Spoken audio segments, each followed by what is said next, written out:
Hello everyone, I am Krunal Panchal, working as an assistant professor in Computer Engineering Department at LJ Institute of Engineering and Technology. Welcome all to this video lecture series of operating system with respect to the syllabus of Gujarat Technological University. In this session, we are going to discuss the remaining portion of process state diagram. Once we complete the process state diagram, then we'll discuss what is thread. Once we complete the thread introduction, then we'll discuss the difference between process and thread. And the last topic is nothing but thread life cycle. Okay, so let us start the remaining portion of process state diagram. Okay, in the last session we have discussed if process uh, wants to execute its task on CPU only, and if it is non-preemptive in nature, in that case it requires how many minimum number of states? 4. Which 4 states? First is new state, second one is ready state, third one is running state, and fourth one is terminated state. Okay, these 4 states are required if process is non-preemptive in nature, or we can say if the system is single tasking operating system. Okay, so in the previous session we have discussed these 4 states, and we have discussed the non-preemptive scenario as well. If you want to increase the degree of multi-programming, definitely we need to provide the feature of non-preemptive process execution. Non-preemptive means what? It provides it provides context switching. Means as we have discussed, this arrow, once you omit this arrow from this diagram, it means what? It would be considered as non-preemptive, okay, process execution scenario. But if you add this arrow, okay, if you add this arrow in this figure, it means what? Now the process is nothing but preemptive in nature. Okay, so that we have discussed in the last session, what is priority and what is time quantum and all. Okay, now what will happen in the case of process execution? So during the execution of process, sometimes it requires not only CPU but also input output resources, or we can say it requires a file which is located from which is located in secondary memory. Okay, such type of requirement come into the existence. In that case, what will happen? So definitely this process is scheduled first for execution on CPU. Now some of the instruction is executed. So for example, suppose process request type is what? Process needs to be executed on print server, say for example, getting print services from it. Okay, so first of all it will that process initially for some period of time it will be executed on CPU, and then it will, after some time it will switch to, because CPU cannot able to execute print oriented services. Okay, it is not responsible for it. So that is the reason why that request, after some period of time, that request will be forwarded to this state, waiting state, or we can say block state. So that's why it is mentioned over here, input output request. If process requires input output request, that process will initiate to switch from running state to a waiting state. Okay, and then after some period of time it will be executed on the printer, and once its task is over, again it will once means what, one IO operation is completed, and then again it will be stored in ready queue. Okay, because from waiting state, that process, once IO is completed, that process cannot go directly to running state, okay, for termination. Okay, so that's why it will again go to the ready state, and after fixed period of time it will be again dispatched and send it to the running state, and then once it's finished its task, it will be terminated at the end. Okay, so this waiting, or you can say block state, is there for IO request, input output request. Okay, uh, these five are, you know, the primary, we can say, states of process state diagram or process life cycle. But the remaining two, this suspended wait and this suspended ready, these two are additional state. These two are additional states. So what is the significance of these two states? These two states are again very important to understand. As I told you, uh, from new state to ready state, who is responsible to fetch that program and put it into a ready queue? Long term scheduler. Okay, who is responsible from sending a process from ready queue to running state? In that case, it will be handled by the short term scheduler. Now now what will happen in this case?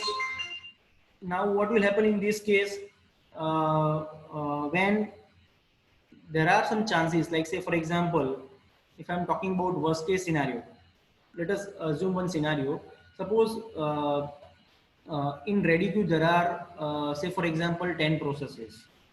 There are 10 processes are there in ready queue, and these 10 processes are scheduled one by one, scheduled one by one. These 10 processes are scheduled one by one for execution. Okay, and first of all, suppose process number one is scheduled for execution and go into the running state. Okay, but that process requires, you know, say for example, you know, IO operation. So again it will be switched from, you know, running state to waiting state. Okay, so now the next process will be scheduled for execution. So second process will be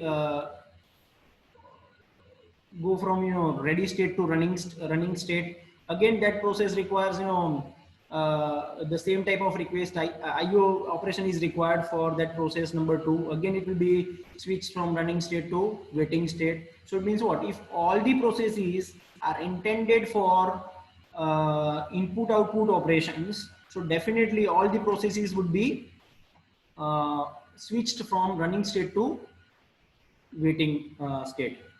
Now what will happen, because ready queue and waiting queue is located in main memory.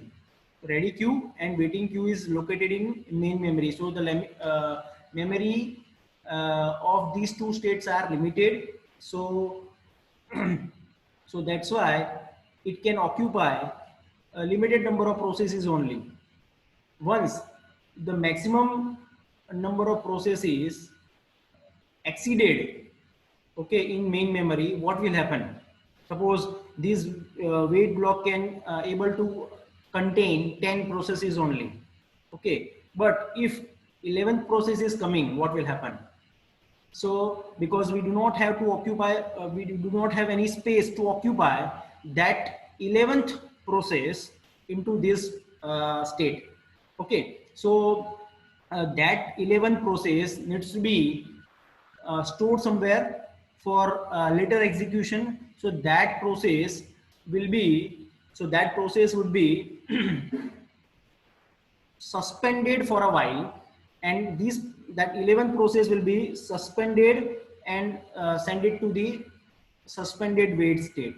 And suspended state is located in which place? It is located in secondary memory.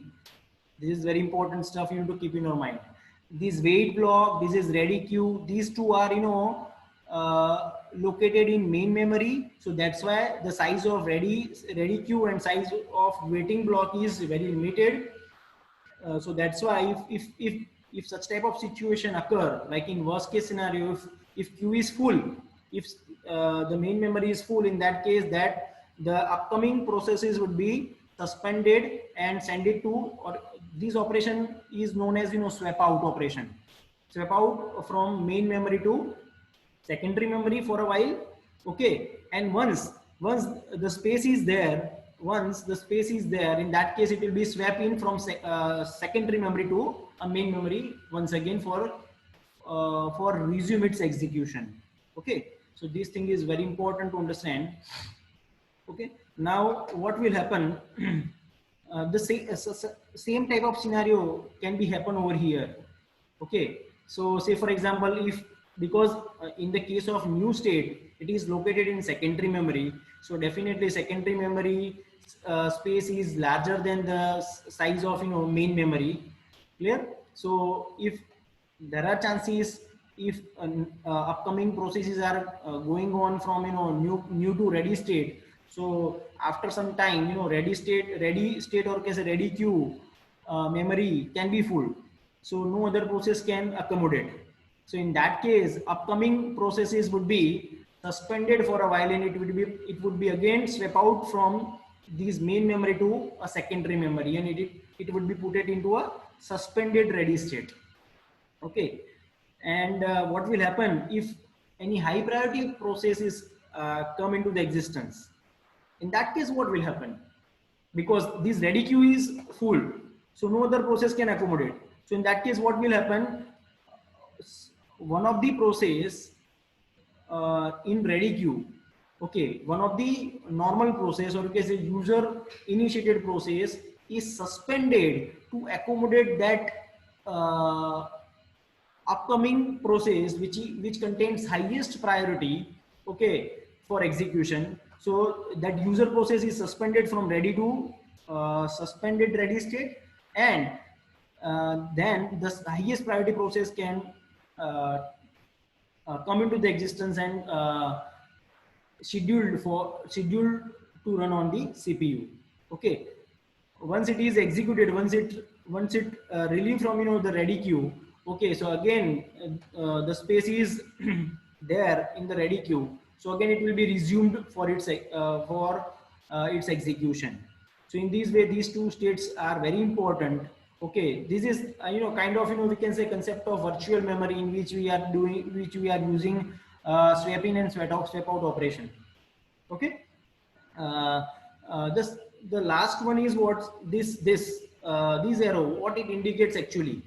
Like what will happen if, as I told you, if this is full, and in worst case scenario, if you are considering when the processes which located in suspended wait state is resume its execution, when when this wait or waiting state contains a single process space in it. But in worst case scenario, if upcoming processes are coming from running state, and this state is full for a long period of time, in that case what will happen? these this process, they are waiting for execute on say for example in waiting state, they never have chance to execute it. So what will happen? So that secondary, because it is located in secondary memory, yes, so they never have any chance to execute on the main memory. Yes, put it into a main memory and execute on the resource, execute with the help of certain resources. So that type of if such type of situation come into the existence, in that case that process is needs to be shifted to the suspended ready state, because these processes cannot go to running say for example it should be go to the ready state, then and then it can execute on the CPU or say this on IO devices, but it cannot directly go because this queue is full. So that's why there is only one option. This suspended wait processes needs to be forwarded to a suspended ready state, and after some time if this ready queue is empty, in that case that process will have the chance to resume its execution. So this is all about process state diagram. Okay, now the next one is thread. What is thread? Thread is very important topic uh, in process and thread management chapter. Thread is nothing but a part of process, we can say. Thread is nothing but a part of process, or we can say it is nothing but a lightweight process. Why it is called as lightweight process? Because they take, or it contains fewer resources as compared to process. Like we have discussed uh, in process control block, each and every process is associated with one process control block, and process control block contains so many informations that we have seen in the last session, okay, of process management. So we are not going to discuss that stuff once again. So that's why it is called lightweight process. Why? Because uh, thread contains thread ID identifier, program counter, stack, and register set in it only. So a thread is nothing but a basic unit of CPU utilization, or say execution. I repeat once again, it is a basic unit of CPU execution, which consists of thread ID. Thread ID means what? Identifier is required to identify a thread within a process uniquely. Program counter, as I told you, it is one special type of register which store the address of next instruction to be executed. Stack is nothing but one type of memory, okay, for storing purpose. And register set, it is basically used to store the data temporarily, okay. And each thread, this is very important statement regarding thread, each thread belongs to exactly one process, and no thread can exist outside a process. So there is no existence of any thread outside uh, outside the process, okay. So thread exists only within the process, that's it, okay. So thread is again very easy to create and destroy. Okay, what is thread? You can, and there are so many, real life examples, like, or there's so many technical examples of thread. Like, for example, in a Word document, if you open a Word document, so initially that Word document was programmed because it is located in secondary, it is stored in secondary memory. But once you double click on it, okay, so that program would be fetch from secondary memory to a main memory, okay. So once it is executed, once it is in execution mode, so that program would be considered as process, okay. Now once you open a Word document, now if you want to use the Word document functionality, there are various functionalities, or say features are available in Word program. So like, say for example, spell checker feature is there, coloring feature is there, animation is, if you're doing these things. So each and every, this spell checker, coloring, animation, each and every features would be considered as separate thread within a single process. So this is nothing but a concept of multi-threading. This is the concept of multi-threading. So multiple threads are executing, okay, within the same process. One more example we have: when you double click on an icon by using mouse, the OS creates a process, and that process has one thread that runs the icons code, okay. In the background, once you click on double click on any icon, okay, so OS creates one process for it. And as I told you, the thread is basic unit of CPU execution. So who will be executed? Thread will be executed within that process, okay. So whenever a process is created, by default one thread is associated within it, okay.